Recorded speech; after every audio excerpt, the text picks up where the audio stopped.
लेकर सियासी बवाल थमने का नाम नहीं ले रहा। राज्य की सियासत में मॉनसून सत्र के साथ ही एक बार फिर हलचल तेज हो गई है।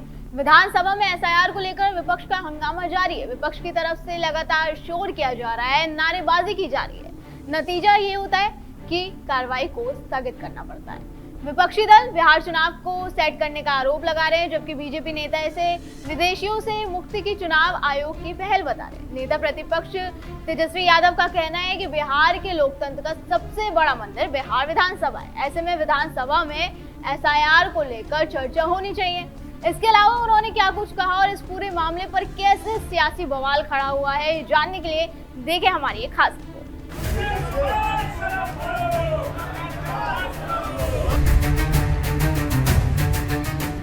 बिहार में मतदाता सूची पुनरीक्षण यानी एसआईआर के जरिए चुनाव आयोग की तरफ से करीब 35 लाख वोटर्स पर संशय किया गया, जिसके बाद सियासी बवाल हो गया है। विपक्षी दल बिहार चुनाव को सेट करने का आरोप लगा रहे हैं। हालांकि मामला अभी भी सुप्रीम कोर्ट में है, लेकिन बावजूद इसके विपक्षी दल चुनाव आयोग और बीजेपी की सरकार पर हमलावर हैं। कि एसआईआर पर जो है विधानसभा में कम से कम चर्चा जो है कराई जाए। लोकतंत्र का सबसे बड़ा मंदिर बिहार विधानसभा है और बिहार लोकतंत्र की जननी है, और यहीं से लोकतंत्र अगर समाप्त करने का कोई प्रयास करेगा तो हम लोग चुप बैठने वाले। पार्लियामेंट में भी हम लोग पार्लियामेंट हो, सड़क हो, हर जगह हमारे गरीबों को वंचित ना किया जाए वोट के अधिकार से, उनका अस्तित्व ना मिटाया जाए, इसलिए हम लोग ये लड़ाई लड़ेंगे। इसके अलावा कांग्रेस नेता इमरान मसूद और पूर्णिया से निर्दलीय सांसद पप्पू यादव का भी इसको लेकर बयान सामने आया। सुनिए उन्होंने क्या कुछ कहा। निश्चित रूप से लोकतंत्र के लिए बहुत खतरनाक है, लोकतंत्र के लिए बहुत खराब चीज है ये। आप पूरी तरीके से लोगों को मताधिकार से वंचित कर करके आप एक तरफा कार्रवाई करना चाहते हो, ये बहुत खराब है और अब लोगों को जागरूक होना चाहिए और पार्लियामेंट में भी हम इस विषय को पूरी तरह से उठाएं। एसआईआर के बहाने इनको नाम काटना है।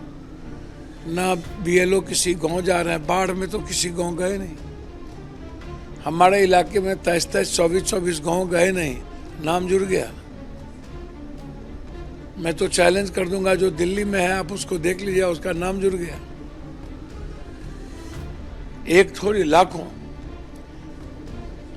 ये तो एसआईआर चुनाव आयोग का बिल्कुल अपने बीजेपी को जहां वोट नहीं पड़ती है या नहीं पड़ेगी उसको खत्म करने की एक गहरी साजिश है। हालांकि इस पर सत्ता पक्ष का कहना है कि सब लोग चुनाव आयोग के इस फैसले का स्वागत कर रहे हैं और बाहर के लोगों ने जो धर्मशाला बना रखी है उससे देश को मुक्ति मिलेगी। सब लोग इसका स्वागत कर रहे हैं कि जो भारतीय है कोई वोट से वंचित न हो, और जो बाहर के लोग हैं वो वोट नहीं डाल सके। चुनाव आयोग का ये पहल बिहार से पूरे देश में होने जा रहा है, और बिहार तो ऐसे भी क्रांतिकारी भूमि रही है। कई नए प्रयोग बिहार से शुरू हुए हैं और ये प्रयोग का पूरे देश में एक सकारात्मक वातावरण बनेगा। बाहर के लोग जो धर्मशाला बनाया है उससे देश मुक्त होगा। बिहार में नई वोटर लिस्ट को लेकर विपक्षी दल चुनाव आयोग पर लगातार सवाल उठा रहे हैं। विपक्ष गरीब, मजदूर और किसान के वोट काट दिए जाने के आरोप लगा रहा है, जबकि एनडीए के नेता इस कवायद को सही बता रहे हैं। आपको हमारी रिपोर्ट कैसी लगी हमें कमेंट करके जरूर बताएं। फिलहाल आज की वीडियो में बस इतना ही। अगली बार फिर होगी मुलाकात। आप देखते रहें DNP इंडिया, हर खबर भरोसे के साथ।